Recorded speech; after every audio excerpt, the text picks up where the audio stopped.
Hello everyone, welcome to Edubold. मैं हूँ educator Sharanya Khanra और आज की जो करंट अफेयर्स की टॉपिक है वो ये है कि ग्लोबल सी आइस की कवरिंग काफ़ी कम हो गई है, डीप हुई है एंड उसका इम्प्लीकेशन, उसका जो इम्पैक्ट है वो हमारे वर्ल्ड के लिए क्या क्या हो सकता है। तो एडुबोल्ट एक ऐसा प्लेटफॉर्म है जहाँ पे आप यूपीएससी की मेंटरशिप ले सकते हैं, 1-to-1 मेंटरशिप अवेल कर सकते हैं। मैं शरण्या खानरा यहाँ पे environment, internal security, agriculture and science technology, ये जीएस सब्जेक्ट्स की एंड जो मेरा ऑप्शनल सब्जेक्ट था जूलॉजी ऑप्शनल, उसके ऊपर मेंटरशिप प्रोवाइड करती हूँ। 5 to 6 PM ऑल डे मैं अवेलेबल हूँ। इसके अलावा आप अपने हिसाब से शेड्यूल कर सकते हैं सेशन। तो सेशन कैसे शेड्यूल करना है मैं दिखा देती हूँ। एडुबोल्ट के प्लेटफॉर्म में आपको वेबसाइट पे जाके या फिर ऐप में जाके साइन अप करना है by using your mail ID. Then आप फाइंड मेंटर सेक्शन में जाइए और वहाँ पे मुझे सर्च कीजिए, आपको मिल जाएगा। देन आपको एक बुकिंग टाइम सिलेक्ट करना है अपने हिसाब से या फिर मेरा जो टाइम दिया हुआ है उस टाइम पे, एंड देन आप सेशन ज्वाइन कर सकते हैं उस स्पेसिफिक टाइम पे एंड आपके पास लिंक भी आ जाएगा। ओके, तो next come to the news. News ये है कि ग्लोबल सी वाटर की डिपिंग हुई है, कम हुई है टू ए रिकॉर्ड लो। तो सी आइस कवर जो था उसकी काफ़ी ज़्यादा अमाउंट कम हुई है। आर्टिक एंड अंटार्कटिक में जो कंबाइंड आइस है वो 15.93 मिलियन स्क्वायर किलोमीटर से 15.76 मिलियन स्क्वायर किलोमीटर तक की कम हुई है। तो ये पहले का अमाउंट था, ये अब की अमाउंट है। तो ये जो डेटा होता है ये हमारे मेंस की आंसर के लिए बहुत इंपॉर्टेंट होता है। ये सारे डेटा आप यूज़ कर सकते हैं GS3 में। तो जैसे कि यहाँ पे हम देख सकते हैं आर्टिक आइस की जो लेवल है वो 2010 तक काफ़ी ज़्यादा था, 11-12 में थोड़ा बहुत कम हुई एंड 24-25 में जाके काफ़ी कम हुई है। सिमिलरली अंटार्कटिक आइस का भी एक सिमिलर डीप हुई है। 2010 तक एवरेज काफ़ी ज़्यादा था, उसके बाद 2023-24 में कम हुई है एंड 2024-25 में इससे भी ज़्यादा कम हुई है। तो इस ग्राफ से पता चल रहा है कि जो सी आइस कवरेज है वो काफ़ी कम हुई है। अब बात यह है कि सी आइस होता क्या है। तो सी आइस वो है कि free floating ice in the polar region. तो पोलर रीजन पे जो फ्री फ्लोटिंग आइस होता है उसे सी आइस कहते हैं। ये नॉर्मली विंटर में एक्सपैंड होता है, विंटर सीजन में, एंड समर में मेल्ट होता है। कुछ कुछ एरियाज में वो ईयर बाउंड भी रहता है।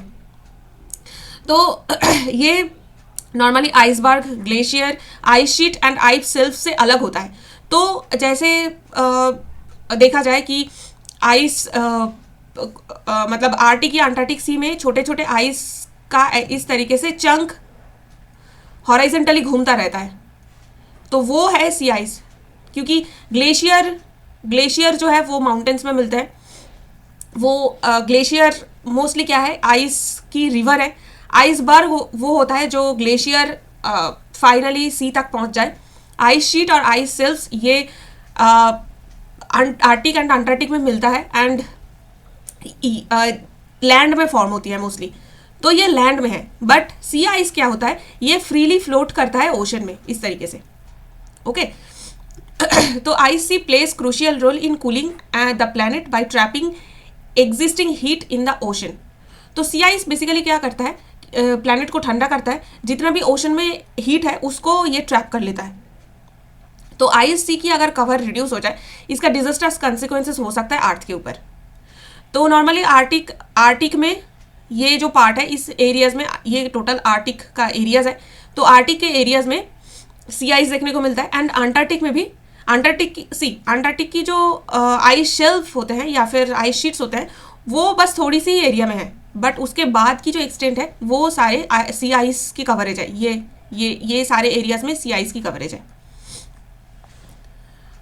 तो सी आइस की वल्नरेबिलिटी क्यों है, तो Antarctic sea ice is vulnerable to ice breaking winds. और अंटार्कटिक की प्रॉब्लम क्या है कि ये जो एरिया है ये कंप्लीटली सराउंडेड है बाई सी। ये सार्दर्न सी है, ये टोटली पूरा सार्दर्न सी यहाँ पे सिचुएटेड है। इस एरिया पे कोई भी कंटिनेंट नहीं है। तो इस एरिया पे जो ओशन करंट है एंड विंड है वो बहुत ही हाई होती है, एंड इसके वजह से क्या होता है, ये विंड की जो वेलोसिटी है ये बहुत ज़्यादा है इस एरिया पे। इसे ड्रिफ्ट भी कहा जाता है। जो इस एरिया पे करंट होता है फॉकलैंड करंट, ये फॉकलैंड करंट है अर्जेंटीना के पास। तो ये जितने भी करंट्स होते हैं इसका वेलोसिटी बहुत ज़्यादा होता है, एंड उसकी वजह से जो पतला आइस की लेयर होता है वो टूट जाता है, वो टूटने लगता है। अब उसकी वजह से क्या होता है कि इस year basically warmer air and warmer water increases the melt down of southern summer. तो बेसिकली अगर आइस शीट छोटे छोटे पार्ट में, जो सी आइस है छोटे छोटे पार्ट में टूट जाता है, तो समुंदर की जो पानी है इसके ये सी आइस के ऊपर लगता है, एंड उसके वजह से क्या होता है चारों साइड से सी आइस मेल्ट होने लगता है। तो अगर बड़ा शीट है तो उसकी जितने सरफेस पे पानी लगता है, सी वाटर लगता है, छोटे आइस में उससे ज़्यादा लगता है क्योंकि सरफेस एरिया बढ़ जाता है, तो इसकी वजह से मेल्टिंग ज़्यादा होने लगता है। अगर सी आइस की जो शीट है वो टूट जाए तो मेल्टिंग ऑलरेडी ज़्यादा होती है, अंटार्कटिका में मेल्टिंग ऑलरेडी ज़्यादा होती है। दिस ईयर जो गर्म एयर है एंड गर्म वाटर है वो मेल्ट डाउन को और भी इंक्रीज कर दिया है। सिमिलरली आर्टिक में कुछ कुछ प्रॉब्लम हुई है। आर्टिक में कुछ स्टॉर्म्स आया था, जो बेरेंट सी का जो एरिया है वो कहाँ पे है, नॉर्वे और रशिया का एरिया है, ये है Barents sea, Norway and Russia का एरिया, इस एरिया पे है Barents sea and Bering C, Alaska and Russia के बीच में ये बेरिंग सी और बेरेंट सी, ये दोनों एरिया पे जो सी आइस है उसको ब्रेक किया है विंटर स्टॉर्म की वजह से। तो बेरेंट सी का लोकेशन क्या है, Norway and Russia, this is Norway and this is Russia, and Bering C Alaska and Russia के बीच में। और प्रॉब्लम क्या है कि हायर एयर टेम्परेचर, जो यूजुअल टेम्परेचर है उससे ज़्यादा टेम्परेचर कहाँ पे है, वलबर्ड जो नॉर्वे पे सिचुएटेड है, ये है वलबर्ड जो एरिया है ये नॉर्वे का एक ऑटोनोमस रीजन है। इसमें वर्ल्ड की सीड वोल्ट बनाया गया है ताकि अगर कभी भी ऐसा कोई डिजास्टर आए और सारे प्लांट खराब हो जाए या फिर वो जिंदा ना रहे, तो एटलीस्ट ये सीड वोल्ट से हम दोबारा प्लांट को बना सकते हैं। तो वर्ल्ड की सीड वोल्ट बनाया गया है वलबर्ड में।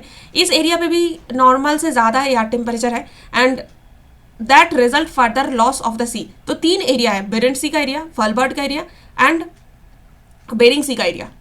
तो ये कुछ कुछ वल्नरेबल एरियाज है जिसकी वजह से सी आइस की मेल्टिंग ज़्यादा हो रही है। अब आते हैं सबसे इंपॉर्टेंट पार्ट, अर्थ के ऊपर इम्पैक्ट क्या होगी। तो less sea ice means more water exposed to the sun and more heat, that is the solar radiation, is getting absorbed. तो जितना आइस कम होता है वाटर उतनी ज़्यादा एक्सपोज होता है, और एंड सन क्या एंड वाटर क्या करता है, जो हीट है या फिर सोलर रेडिएशन है उसको ज़्यादा एब्जॉर्व करता है, एंड इसकी वजह से this leads to further rise in temperature. तो टेम्परेचर इससे ज़्यादा इंक्रीज होगा। आइस सी कवर लॉस होने की वजह से पोलर रीजन ज़्यादा फास्टर रेट पे वार्म होना स्टार्ट कर देगा then the rest of the world. तो नॉर्मली क्या देखा जाता है, जो पोलर रीजन है वो ज़्यादा वार्म होता है इन नॉर्मल कंडीशन। अगर सी आइस कवर इससे भी कम हो जाए तो जो रेट है वो उससे ज़्यादा होता है। Melting sea ice slows down the flow of water through the ocean. तो मेल्टिंग सी आइस क्या करता है, ओशन की जो करंट है, ओशन की करंट की जो फ्लो है उसको स्लो कर देता है। एंड रीज़न क्या है, because sea water, fresh water जैसे ही मेल्टेड आइस से सी वाटर में पहुंचते हैं तो ओशन की सैलिनिटी और डेंसिटी कम हो जाता है। तो फ्रेश वाटर जैसे ही सी वाटर में मिक्सिंग होती है तो सी की सैलिनिटी और डेंसिटी ये दोनों कम हो जाता है, एंड उसकी वजह से क्या होता है, जो सी की मतलब जो सी वाटर की डाउनवर्ड फ्लो है बॉटम तक की, ये वाटर मिक्सिंग बंद हो जाता है। ये जो वाटर मिक्सिंग होती है फ्रेश वाटर की वजह से वो बंद हो जाता है, एंड क्या होता है, जो ठंडा जो कोल्ड वाटर होता है वो ऊपर की तरफ आता है एंड गर्म वाटर नीचे की तरफ जा रहा है। ये जो टोटल मिक्सिंग हो रही है, कभी गर्म वाटर ऊपर की तरफ आ रहा है, ठंडा वाटर नीचे की तरफ जा रहा है, तो ये जो बेसिकली मिक्सिंग होता है ये मिक्सिंग बंद हो जाता है फ्रेश वाटर अगर ज़्यादा आ जाए। ये slow down of ocean over turning. तो ये जो प्रोसेस है मिक्सिंग, इसे ओशन ओवर टर्निंग कहा जाता है। तो ये ओशन ओवर टर्निंग अगर कम हो जाए तो उसका इम्पैक्ट ग्लोबल क्लाइमेट पे होगा, मेरीन फूड चेन पे होगा and stability of ice shelf. तो आइस शेल्फ की स्टेबिलिटी पे भी होगा। इसके अलावा और क्या क्या हो सकता है, अगर वाटर अगर सी आइस मेल्ट होना स्टार्ट हो जाता है तो ओशन की जो लेवल है वो बढ़ जाएगा। ओशन लेवल बढ़ जाने की वजह से जो स्मॉल आइलैंड नेशंस है या फिर जो लैंड है उसके ज़्यादा पार्ट डूबने की चांसेस है। तो ये इसका एक कंटिन्यूअस चेन रिएक्शन स्टार्ट हो जाएगा जो पूरे अर्थ के लिए बहुत ही डेट्रीमेंटल है। ठीक है, ये एक बहुत ही डेट्रीमेंटल इफेक्ट है कंप्लीट अर्थ के लिए, इसे याद रखना है। तो यूपीएससी के लिए सी आइस की जो इफेक्ट है वो बहुत इंपॉर्टेंट है। सी आइस होता क्या है, कौन कौन से एरियाज पे इसका इफेक्ट आता है, तो ये सारा चीज़ प्रीलिम्स के लिए बहुत इंपॉर्टेंट है। That's it. तो आपके लिए एक सरप्राइज है कि एडुगोल्ड का ऐप लॉन्च हो चुका है। 1-to-1 मेंटरशिप के लिए आप इसे अवेल कर सकते हैं। Google play store and Apple store से आप इसे डाउनलोड कर सकते हैं। करंट अफेयर्स के साथ साथ मेरे जियोग्राफी का मैपिंग सीरीज भी चल रहा है। ऑलरेडी इंडियन जियोग्राफी की कुछ लेक्चर्स आ गया है, इंडियन एनवायरनमेंट की भी लेक्चर्स आए हैं, वर्ल्ड जियोग्राफी के लिए भी लेक्चर्स अवेलेबल हो गया है। तो आप इसको एडुगोल्ड की चैनल पे ज़रूर देखिए, यूट्यूब चैनल को सब्सक्राइब कीजिए। That's it. अगर आपको ये वीडियोस पसंद आई तो लाइक कीजिए, दोस्तों के साथ शेयर कीजिए एंड सब्सक्राइब कीजिए टू एडुगोल्ड। अगर आप हमारे साथ जुड़ना चाहते हैं तो एडुगोल्ड IAS की टेलीग्राम चैनल भी है, आप उसमें भी जाके हमारे साथ जुड़ सकते हैं। न्यू वीडियोस में कल फिर से मुलाकात होगी, तब तक के लिए गुड लक।